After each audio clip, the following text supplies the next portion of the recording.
world. The gringo, sing flows, yes, the cockatoy. Kill Agnes with a glance from the pupil of annoyed. A mic stored in underwear drawers of my dresser. Rhymes from True God, yours is child of Melissa. A lowercase G hanging under the door. Hello and welcome, little college football preview show. I'm Nick Spalfora here with Chris Sylvester. So guys, Day 2, sports broadcasting camp. Took a little break from SBC. Took a break from the norm, right? And we finished our stations. Going to come in here and do a little college show. Yeah, because it's August, and let's face it, we've been waiting since January, the beginning of January, to see college football back, and it's an agony. It's almost agonizing. Here. It's almost here. It's so close, yet it's so far. So let's get our talk going. One of the best, if not the ultimate conference in the SEC. They have won the last 7, 8 BCS title games. They're let's just over the last decade, and I don't care if you hate the SEC, because I know there's a lot of people that think it's overrated. Right, which I say you're dumb, but when you look at, like you said, the last 7, 8 national championships, dominated by the SEC. Every single one. Absolutely dominated. Leading with Alabama winning the past 2. They're number 1 overall ranked in coaches poll coming into the season. Not surprised at all. Nope. And they got an SEC easy, as I would say, schedule. Yeah, as easy as it gets in the SEC. Right. Outside of having to go to College Station in Week 3. Obviously, there's been a lot of hype already around that game. But they got to take care of business the first 2 weeks. Kirby Smart, his defense got fooled last season. Manziel picked it apart, ran around, and I can tell you he will not make the same mistake twice. No, he won't, because they allowed the first 3 touchdowns in the first quarter very quickly. I think one of those touchdowns you could say was aided by the interception that A.J. McCarron threw, and he does not turn the ball over. And that's one of the keys to Alabama football, is don't make mistakes and just grind. And A.J. McCarron's been the model Alabama quarterback. He rarely makes mistakes. The one time he did last year, it bit him, and that was their only loss. Yeah, and then they also have to go, no, they don't go. They get to host LSU in Bryant-Denny Stadium. That will be a great game. And you know it's at home, though, so it's going to be intense. It's going to be tough for LSU. You know how those games go. Yeah. You know, it seems like the road team always comes away with a victory, and they have the past 2 times. They have the past 2 times, and it's going to be another showdown. It's going to be a lot of hype leading up to it, like it has the last 2 seasons. More notably, 2 seasons ago. College game day there. Oh yeah, college game day will be there for sure, and it's just going to be a great game between those two.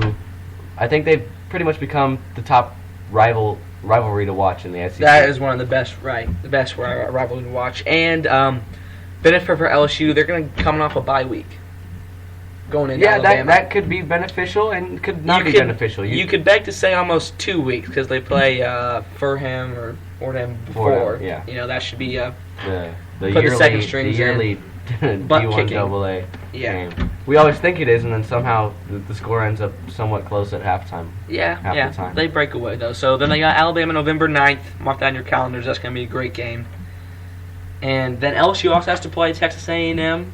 They have to go... They beat them at home last year.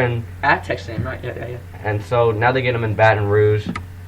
It's hard to win games, night games in Baton Rouge. So It's hard to win games in Baton Rouge, period. Right. And you know me, all this stuff about Manziel off the field, I really do think it's going to affect him on the field. Oh, yes. A lot of people think he's going to shut everyone up with going 13-0, 14-0, winning a national championship. That's not going to happen. If he does that, I will shut up. I'll shut up forever about Johnny Manziel. You know what, Johnny Manziel? If he does that. You've already won a Heisman. You won a national championship this year. You know, nobody can talk on you. Hats off to you. I don't care if you have the worst, and if I don't care if you're worse than Tony Romo and Mark Sanchez in the NFL. I mean, hats off to you, Johnny Manziel, but I don't think it's going to happen. I can see Texas A&M losing 3, maybe 4 games this year, as absurd as it sounds. I see them losing Alabama, losing LSU. The big thing, though, is those Alabama and Texas A&M, unlike LSU, don't have to play Georgia. Mm-hmm. LSU has to play at Georgia, early on in the season, I think September 28th. And then they also have to play Florida. And that's a tough team. I mean, LSU, Florida, they've been going back and back each year. And I think a team to watch for might be Mississippi State. You know, they were a team that were undefeated, but didn't have so strong of a schedule. Had the weak portion of the SEC playing teams like Tennessee, Vandy, Kentucky, kind of at the beginning of the season. I believe they started 6-0. Something like that. They 7-0 last year, and then they were undefeated going into the game against Alabama, and then Alabama came in and just blew them out of the water. Destroyed them. Showed that they really weren't for real, I guess you want to say. But, I mean, they were still a team that made a bowl appearance last year. They're still a program that's starting to rise back on the way up. But I don't expect them to contend with schools like Georgia, Florida, LSU, Texas A&M, and if we move Alabama. over to the East, Vandy, they made it to a bowl, right? They made the bowl for the first time in a while. Aaron Rodgers' little brother, Jordan. I mean, I hope them to get to another one. I don't think they're going to come out and stun anyone this year. Kentucky, they've been garbage for a while. They got a new coach. Hopefully he can turn things around. I mean, I'd like to see Kentucky's just a basketball school right now, and I'd like to see their football come back. And same with Tennessee right now. They've been disappointing. Yeah, they have. They had Jonathan Crompton a couple years back. He was pretty solid, and Tyler Bray wasn't exactly what they expected him to be. Derek Dooley, he's out the door at Tennessee after a quick 2-year tenure. Of course, Lane Kiffin was only there for one season, so the coaching carousel continues around Tennessee. Hopefully, they lost John Chavis, their defense coordinator, a couple years ago. He went to LSU, so hopefully Tennessee can finally get it figured out somewhat this year and get back on the right track. Of course, this was the school that Peyton Manning went to. So many other great NFL players went to. So let's see if the Rocky Road can get it back up and going here in 2013. Right, and so the two teams I'm going to watch for on the east side, Georgia and South Carolina. Absolutely. The Bulldogs have a great returning team. They lost a couple key guys on their defense. Jarvis Jones named a couple others, and they're going to be good. Oh yeah, Georgia's always has a good defense. I don't care what year it is. I mean, you said they lost Jarvis Jones. They were a huge crushing defense last year. Yeah, they lost him. They lost Ogletree as well, two of the top defensive players in the nation. So the linebacking core not going to be as strong as it was last year, but they do have a great senior quarterback in Aaron Murray returning. That 5 yards away in the SEC championship game. 5 yards away from a national championship. Something that the Bulldogs would like to get out of their heads, and I think they will do that this year. You got young returning running backs coming back, so I think they will be big contenders, and they'll be a team to beat. Yeah, don't sleep on the Bulldogs. They open up at number 8 Clemson, and I think they're going to prove to everyone week 1 coming out of the gate that, hey, we are for real. We are contenders in the SEC. Do not sleep on us. I expect to see Georgia in Atlanta for the SEC championship game. Yeah, I expect to see a nice rematch in that game, and I'm sure that'll be... Rematch? You're saying Bama makes it? You're saying Bama makes it to the SEC championship? I say Bama makes it to the SEC championship game, but I don't see him going to the national championship game. I strongly hope Bama does not make it. Hopefully my Tigers will pull through, but we'll move on to ACC talk. Speaking of Clemson, they open up with Georgia. They're coming off a nice bowl win against LSU. It was a close game. Taj Boyd came through in the clutch. Sammy Watkins. I mean, they got a lot of athletes. Yeah. The Clemson Tigers have a lot of athletes, but I just don't think that they're going to be... I think it'll be a good game. Those athletes are built for the ACC. But they're not built for the SEC. Right. The big boys out in Georgia, I think they're really going to show them week 1. I expect Georgia to take that game by a couple scores. Right. And then we also got Florida State in the ACC. They've had top 5 recruiting classes several years in a row. So I'm excited to see what these top recruits, what they can produce if they start to produce. Yeah. Because, I mean, they've got talent. We saw in high school. No they're question. Highly sought after. And I just want Muschamp to bring that talent to the forefront. Yeah, I mean, Will Muschamp, he's done a great job over at Florida, but we're finally starting to get to see, like you said, the top recruiting classes. These guys are going to be juniors and seniors, and let's see if they actually step it up this season. Jeff Driscoll, fantastic young quarterback. Let's not forget, they went into College Station and beat Texas A&M before anybody really knew about Johnny football. They did. So, and Miami should be good. The Hurricanes, they have a great tradition. They win games. They're not going to go 2-10, something like that. They can. I would think they're going to be above 500 though. Miami? Yeah.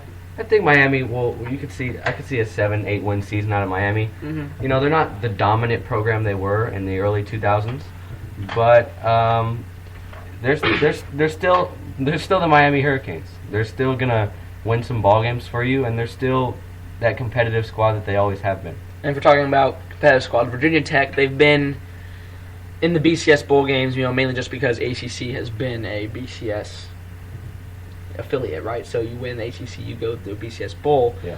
And so Virginia Tech has done that a couple years. Do they deservingly be there? You can debate that. No. I don't see Virginia Tech. I see Virginia Tech being a team that makes it to a bowl game. Like I said, another team that could win 7 or 8 games. Little Caesars, Papa John's. Yeah, bowl, something like that. But I don't see Virginia Tech up there with the likes of Clemson, with the likes of Florida State. I would say that Virginia Tech will beat one of those. You think that? I hope that they can come out game they're not supposed to win, Clemson, FSU, something like that. That seems to happen with the Hokies, right. once every year. So I mean, we'll see. Little shout out to Duke. They won games. They won last games. year. They came up just short against Cincinnati in the. They went to a bowl game. Yeah. How great is that if you're a Blue Devils fan? It's 40-year wait, something like that. Cameron Crazy is moving to the football stadium. Yeah. So I mean, ACC.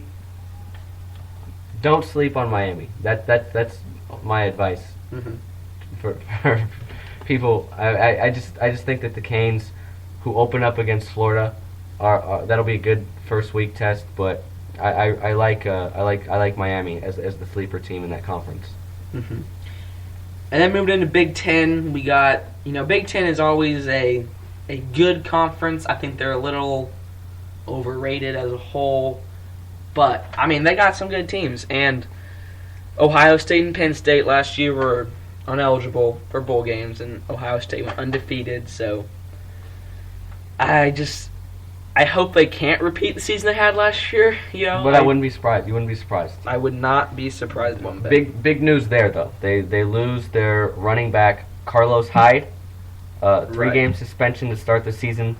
But then you look at who they play. They open the season in Columbus against Buffalo. They play a pretty good San Diego State team the next week, but in Columbus, I don't see the Aztecs winning. And then week 3, though, they go to Berkeley and they play the Cal Bears. That will be a good game. That will be a good game. Last year, Cal went into Columbus and almost knocked the Buckeyes off. Right. Now you're going to go into a hostile environment up at Cal with some brand new good recruits. They have great athletes in the secondary. I'm interested to see, and without Hyde, this is his last game of his 3-game suspension.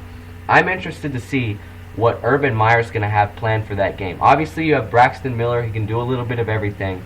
But, Ohio State was a team that struggled at the beginning of the season on the offensive side of the ball. I mean, this is a team that, barely knocked off the UAB Blazers at home last year. Right, it started off real slow. It started off bad. slow. So no one thought about them. No one thought they couldn't go to a bowl game. They started off well, but no one really saw it, and they came on 12-0. So, but I think jumped on people. That'll be a real test, a real good preseason non-conference. It's a night test. game too. Starts at 7 in Berkeley. It's going to be a packed crowd, hostile environment because they got their striped sweaters on. Ohio State's going to come in a top 5 school. It's going to be a great game up at Berkeley. Certainly one I'm looking forward to. Hopefully Pac-12 team can knock them off. And then we look down. They also play Wisconsin in Columbus. That'll be a good game.